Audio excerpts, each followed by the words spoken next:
இப்போ நம்ம வெம்பா குறித்து பேசிகிட்டு இருந்தோம். அப்புறம் வெம்பா நூலகத்துக்கு புத்தகங்கள்லாம் எப்படி தேர்ந்தெடுக்கிறீங்க? உங்களுக்கு யார் அந்த இந்த வகையில் வேணும் அப்படின்னு சொல்லி ஒரு வழிமுறை சொல்லியிருப்பாங்க இல்லையா, அது உங்களுக்கு எப்படி தோணுது? வெம்பாவுக்கு வந்து பொதுவாக அது பள்ளி நூலகங்கிறதுனால அரசு கொடுக்குற புத்தகங்கள் இருக்கும். அதுபோக இப்போ சமீபத்தில் அரசு பள்ளி குழந்தைகளுக்காக கொடுத்துருக்கிற வாசிப்பு இயக்க புத்தகங்கள், அந்த புத்தகங்கள் இருக்குது. அந்த புத்தகங்களை வகுப்பறைகளில் வச்சுருக்கணும்னு சொல்லியிருக்காங்க. அதனால் எல்லா வகுப்பறைகளுக்கும் அதை பிரித்து கொடுத்துருக்கோம். ஆனால் வாசிப்பு இயக்க புத்தகங்கள் நூலகத்துலேயும் இருக்கும். இது தவிர வேறு யாராவது நமக்கு வந்து டொனேட் பண்ணணும் அப்படின்னு நினைக்கிறாங்கன்னா அந்த புத்தகத்தை வாசித்து பார்த்துட்டு அதோட கண்டென்ட் எப்படி இருக்குது, அது பள்ளி நூலகத்தில் வைக்கிறதுக்கான நூலா அப்படின்னு நானும் வாசிப்பேன், எங்கள் ஆசிரியர்களும் வாசிப்பாங்க. வாசித்து அவங்களோட கருத்தை சொல்லுவாங்க, இது பள்ளி நூலகத்தில் வைக்கலாம் அப்படின்ற மாதிரி இருந்ததுன்னா அந்த புத்தகங்களை நாங்கள் பள்ளி நூலகத்துக்கு பயன்படுத்துகிறோம்.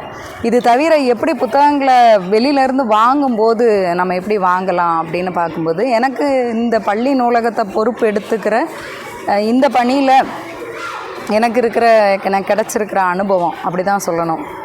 திருவண்ணாமலையில் இருக்கும்போது அங்கே நூலகத்தில் இருந்த புத்தகங்களை மட்டும்தான் வாசிக்க கொடுத்தோம். அப்போ வாசிக்க கொடுக்கும்போது அது கூட சேர்த்து என்கிட்ட இருந்த சில புத்தகங்களையும் நான் வாசிக்க கொடுத்தேன். அப்படி நாடோடிகளின் வாழ்க்கைங்கிற ஒரு புத்தகத்தை பற்றி ஒரு குழந்தை ஒரு நிகழ்ச்சியில் பேசுகிறதுக்காக அந்த புத்தகத்தை வாசித்தா. ஏன்னா அது ரொம்ப 300 பக்கங்கள் இருக்கிற ஒரு புத்தகம். அப்போ அந்த புத்தகத்தை வாசித்துட்டு அவர் சொன்னால், அம்மா இங்கே இதில் வந்து குறிப்பிட்டிருக்கிற குகைகளெல்லாம் வாசிக்கும்போது அந்த குகைகளுக்குள்ளே நான் வசித்த மாதிரி ஒரு உணர்வு எனக்கு கிடச்சதுமாண்ணா. அவள் சொன்னதை இப்போ நான் நினச்சி பார்க்கும்போது கூட எனக்கு வந்து சிலிர்க்குது. அந்தளவுக்கு வந்து அவள் அப்படி சொன்னான், அந்த எக்ஸ்ப்ரெஷனோடு அவள் சொன்னான். அப்போ அந்த புத்தகம் அவளை ரொம்ப கவர்ந்திருந்தது. அப்போ அப்படியான புத்தகங்கள் வழக்கமான உரைநடைகளை காட்டிலும், வழக்கமான கதை கட்டுரை இந்த மாதிரி இருக்கிற இந்த வடிவங்களை காட்டிலும் அந்த மாதிரி அனுபவ கட்டுரைகள் வந்து அவங்கள ரொம்ப ஈர்க்குது அப்படின்னு தெரிஞ்சுக்கிட்டேன். அதனால் அப்படியான புத்தகங்களை சேகரிப்பேன். இது மாதிரி குழந்தைகள்கிட்ட வந்து நகைச்சுவை பற்றிய புத்தகங்கள் இப்போ சமீபத்தில் பார்த்தோன்னா இந்த வெம்பா நூலகத்துக்கு ஜோக்கா சிரிங்க அந்த நூலை கொடுத்துருந்தாங்க. அந்த நூல் அத்தனை பேருக்கும் குழந்தைங்களுக்கு அவ்வளோ பிடிச்சிருந்தது. அதே போல் நம்ம நினைப்போம் இது என்ன கவிதையோட எந்த வடிவத்துக்குள்ளேயும் வராமல் ஒரு புத்தகமாக இருக்குதுன்னு நான் சில புத்தகங்களை குறித்து நினச்சிருக்கேன். ஆனால் அதே கவிதை புத்தகங்களை இவங்க வாசிக்கும்போது பார்த்திங்கன்னா இது நல்லா இருக்குது அப்படின்னு அந்த குழந்தைங்க வந்து அந்த புத்தகங்களை மீண்டும் மீண்டும் வாசிக்கிறத நான் பார்த்துருக்கேன். அதே போல் படங்கள் மட்டுமே இருக்கிற பிக்சர் புக்ஸ், அந்த புத்தகங்களை வாசிக்க தெரியாத குழந்தை கூட வாசிக்கும். அப்போ நான் இப்போ என் கையில் ஒரு 5000 ரூபாய் கிடைக்கிது, நான் இந்த பள்ளி நூலகத்துக்காக புத்தகங்கள் வாங்கணுன்னா அதில் இந்த புத்தகங்கள்லாம் இருக்கிற மாதிரி நான் பார்த்துக்குவேன். ஆனால் எங்கேயுமே படக்கதை புத்தகங்கள் கிடைக்கிறதுல கொஞ்சம் ஒரு தொய்வு இருக்குது நமக்கு, அது கிடைக்கிறதுல சிக்கல் இருக்குது. புத்தக கண்காட்சிகளில் படக்கதைகள் கிடைக்கிற கடைகளை தேடி போய் வாங்குறதுல இந்த மாதிரி இருக்குது. படக்கதைகள் இன்னும் கொஞ்சம் கிடைச்சா நல்லாயிருக்கும் அப்படின்னு இருக்குது. படக்கதைகள் உருவாக்குறதுலையே இன்றைக்கி வந்து தமிழ் இலக்கிய சூழலில் எப்படி இருக்குது அப்படின்னு பார்த்தோன்னா மிகவும் குறைவு அப்படின்னு தான் நான் பார்க்குறேன். என்னோடய எல்லைக்குள்ளேருந்து நான் பார்க்கும்போது அது ரொம்ப குறைவாக தான் இருக்குது. இன்னும் நிறைய பிக்சர் புக்ஸ் வந்து உருவாக்கப்படணும், படக்கதைகள் உருவாக்கப்படணும் அப்படின்னு சொல்லி நினைப்பேன். அப்போ இந்த மாதிரி புத்தகங்கள் இருக்கிறத கன்ஃபார்ம் பண்ணிக்கிட்டு நான் புத்தகங்களை வாங்குகிறேன். யாராவது டொனேட் பண்ணாலும் அந்த புத்தகங்களை முழுமையாக வாசித்து பார்த்துட்டு அதை பள்ளி நூலகத்தில் வைக்கலாமான்னு பார்த்துட்டு தான் வைக்கிறோம். ஆமாம், ஏற்கனவே முன்னாடி சொன்ன மாதிரி நீங்கள் சின்ன வயதில் இருக்கும்போது வாசிக்கும்போது இந்த படக்கதைகள் தான் வாசித்தீங்க. ஆனால் அப்போ வந்து படக்கதைகள் அதிகமாக வந்துச்சு. அதை வாசித்த பிறகு தான் அடுத்த கட்டத்துக்கே போயிட்டு. ஆமாம் ஆமாம். ஆனால் இன்றைக்கி உள்ள காலகட்டத்தில் இப்போ நேரடியாகவே போயிடுறாங்க. ஆமாம், அப்படி தான் எடுத்துக்க முடியுது. ஆமாம் ஆமாம். இப்போ அப்படி பார்க்கும்போது இன்றைக்கி வந்து நான் அடுத்தது என்ன யோசிக்கணும்னா, இந்த சிறார் இலக்கியம் அப்படின்னு சொல்லிட்டு இருக்காங்க. பரவலாக்கப்பட்டு இப்போ குழந்தைகளுக்காண்டி சிறுவர்களுக்காக புத்தகங்கள், அந்த வாசிப்பு குறித்து பேசுறது எல்லாமே இருக்குது. அது குறித்து என்ன நினைக்கிறீங்க? சிறார் இலக்கியம் என்னன்னு சிறார் தான் சொல்லணும். அவங்களுக்கு என்ன பிடிக்கும் அப்படின்னு அவங்க தான் சொல்லணும். அவங்களுக்கு இது பிடிக்கும் அப்படின்னா நம்மளே ஒன்றை சொல்லிக்கிட்டு இதுதான் சிறார் இலக்கியம்னு சொல்கிற சூழல் தான் இன்றைக்கி இருக்குது. சிறார் இலக்கியம்னு எந்த சிறார் சொன்னார் அப்படின்னு பார்த்தோன்னா நிச்சயமாக இல்லை. அவங்களுக்கு வந்து பெரியவங்களுக்கான புத்தகங்கள் கூட பிடிக்க தான் செய்யுது. நான் சொன்னேன் என்னோட அனுபவத்தை சொல்லும்போது, சிறுவர் மலருக்கும் வாரமலருக்கும் எனக்கு ஒன்றும் பெரிய வேறுபாடு வந்து எனக்கு தெரிஞ்சிருக்கல. நான் வாசிக்க தொடங்கும் போது எனக்கு எது பிடிச்சது அப்படிங்கும்போது நான் அந்த சின்ன வயசில் எனக்கு எது பிடிச்சதோ அதை நான் சிறார் இலக்கியம்னு வச்சுக்கலாமா அப்படின்னு எனக்கு தோணும். இன்னொன்று வந்து ஒரு 100 ஆண்டுகளுக்கு முன்னாடி அல்லது புத்தகங்கள் வர துவங்கின காலத்தில் சிறுவர்களுக்கு சொல்லப்பட்ட கதைகளாக பதிவு செய்யப்பட்ட கதைகளை முற்றிலுமாக மறுக்கிற சூழல் இன்னைக்கு இருக்குது. அது வரவேற்கப்படத்தக்கதே அல்ல. ஏன்னா அந்த கதைகளும் கொண்டாடப்படணும். ஏன்னா அதில் வந்து சில இன்னைக்கு பகுத்தறிவுக்கு ஒவ்வாத இதெல்லாம் இருக்குது அப்படிங்கிறதுக்காக அது சிறார் இலக்கியம் இல்லைன்னு நம்ம சொல்ல முடியாது. ஒட்டுமொத்தமாக சிறார் இலக்கியம் அப்படின்னு ஒரு வகைமைப்படுத்துறது இருக்குல்ல. எனக்கு பொதுவாக தலித்தியம்னோ பெண்ணியம்னோ சிறார் இலக்கியம்னோ இலக்கியத்தை வேறுபடுத்துறதுல விருப்பம் இல்லை. சிறார் இலக்கியம் எதுன்னு சிறுவர்கள் தான் சொல்லணும், குழந்தைகள் தான் சொல்லணும். அவங்க அப்படி எதையும் வந்து பிரித்த மாதிரி எனக்கு தெரியல. நம்மளோட பெரிய பெரிய விஷயங்கள்லாம் அவங்க பேசிகிட்டு இருப்பாங்க, பெரிய பெரிய தேடல்கள் அவங்களுக்கு இருக்குது. இன்றைக்கி இதுதான் உனக்கு வேணும் அப்படின்னு சொல்லிட்டு உன்னை கொண்டு போய் நம்ம கொடுக்கறதுக்கு அப்படி குழந்தைகள் இன்றைக்கி இல்லை. குழந்தை பிறந்து விழுந்திருக்குன்னா அதுக்கு நீ பால் தான் குடிக்கணும்னு பாலை வந்து கொடுக்க முடியும் நம்ம. ஆனால் கொஞ்சம் வளர்ந்த குழந்தைக்கு அதுக்கு ஒன்று பிடிக்கும், அதுக்கு ஒரு டேஸ்ட் வேணும், அதுக்கு பிடிச்ச உணவு இருக்கும்.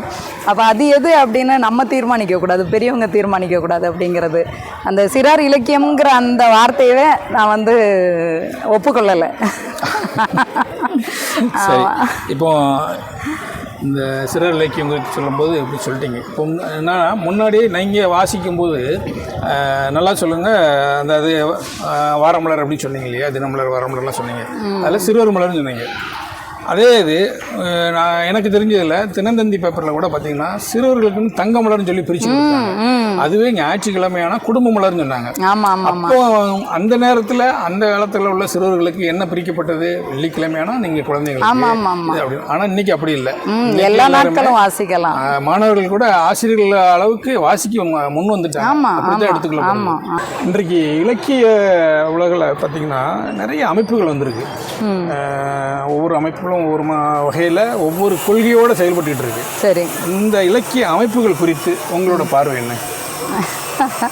இலக்கிய அமைப்புகள் குறித்து வந்து என்னென்னா, எனக்கு தெரிஞ்ச வரைக்கும் இங்கே இருக்கக்கூடிய அமைப்புகளில் மாநிலம் தழுவிய அமைப்புகளும் இருக்குது, மற்றபடி உள்ளூர் அளவில் செயல்படக்கூடிய அமைப்புகளும் இருக்குது. ஒரு குறிப்பிட்ட அளவில் இப்போ ஒரு 4-5 மாவட்டங்கள் கூட அவங்களோட செயல்பாடு இருக்கும். அப்படி இருக்கிற அமைப்புகளும் இருக்காங்க. இப்படி அமைப்பாக செயல்படுறதுல பல நன்மைகள் இருக்குது.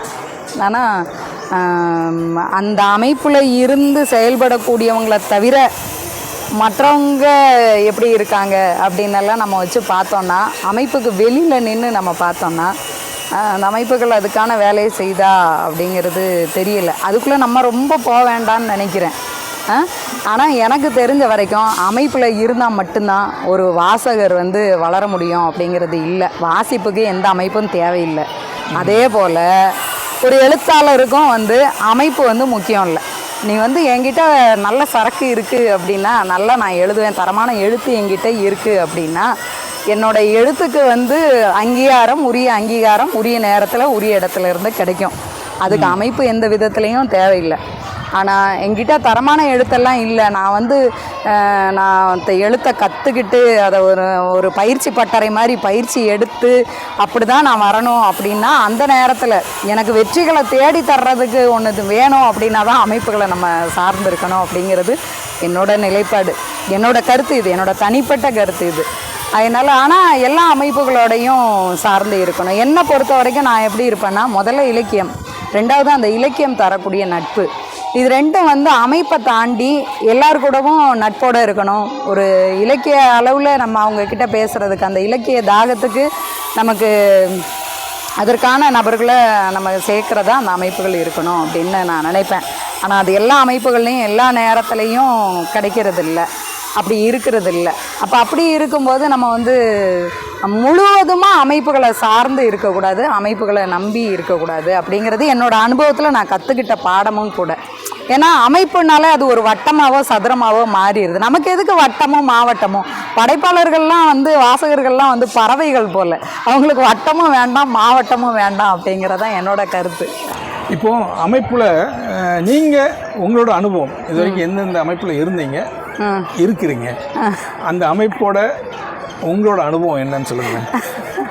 எவ்வளோ அடி வாங்கியிருக்கோன்னு தெரியணுமா, எத்தனை தழும்பு இருக்குன்னு தெரியணுமா? ஆமாம், அது நான் வந்து எல்லா அமைப்புகள்லையும் இருந்திருக்கிறேன்.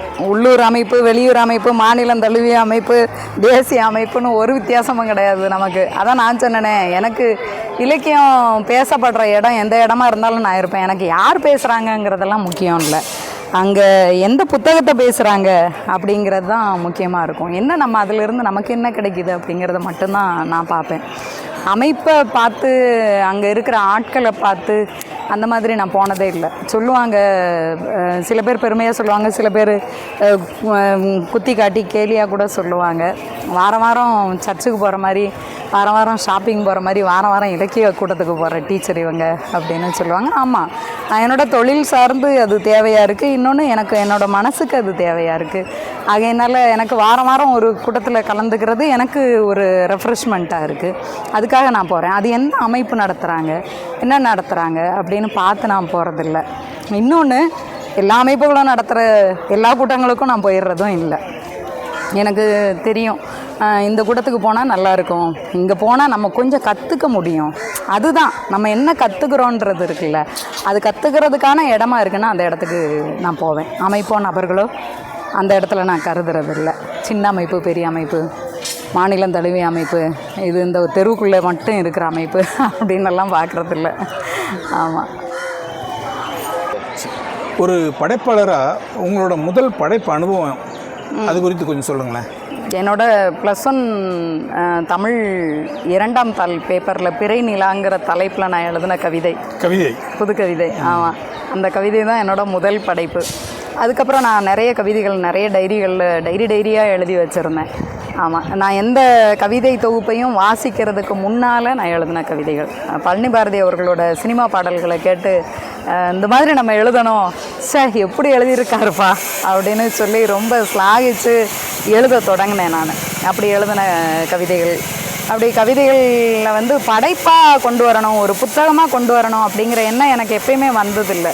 சொல்லுவாங்கல்ல, நம்ம வாழ்நாள் முழுக்க படித்து தீர்க்கிறதுக்கான நூல்கள் வாழ்நாள் முழுக்க படித்தா கூட தீர்க்க முடியாதும்பாங்க. அப்போ அந்த மாதிரி ஒரு எண்ணம் உள்ள ஆள் நான். அப்போ நம்ம வாசிக்கிறதுக்கான புத்தகங்கள் இருக்குது, அதனால் நம்ம புத்தகமாக போடணும்னு ஒருபோதும் நினைக்கல. திருவண்ணாமலையில் வேலை பார்க்கும்போது நான் அங்கே கவிஞர்களை உருவாக்க முயற்சி செய்தோம். கதைகள் எழுதுனாங்க பிள்ளைங்க, கவிதை எழுதலை.